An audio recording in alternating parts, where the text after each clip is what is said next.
කවදාවත් මට හරියට නොලැබුණු එකම දේ තමයි ආදරය. ඔහොම ඉද්දි මට හම්බුණා ලස්සන හදවතක් තියෙන ආදරණීය මිනිස්සෙක්.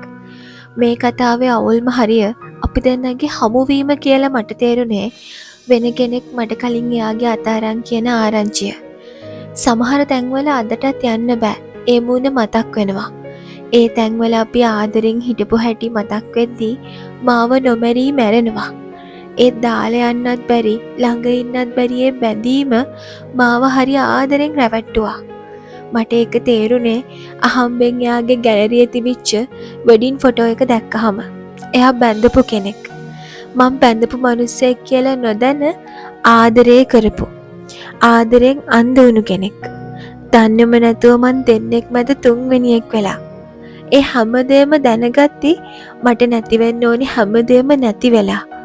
මං වගේම තව මිනිස්සෙක් කවදා හරි මේ දේවල් දැනන් දුක් විඳී කියන හැඟීම නිසාම තව අමුතුවෙන් නැති වෙන්න දෙයක් නැති මගේ ජීවිතෙන් මං ඒ මිනිස්සව අත්හැරලා දැම්මා. එදා රෑ මට කොහොමවත් එළි වෙනකන් ඉන්න බැරි වුණා.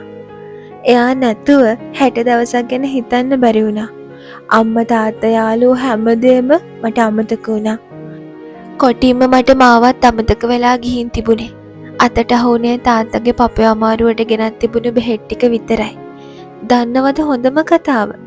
අදටත් එයා නැතුව අනිත් හැමෝම අවුරුද්දකට සැරයක් හරි ඇවිත් මගේ සොහොන ළඟ එලි කරලා පහනක් පත්තු කරලා යනවා.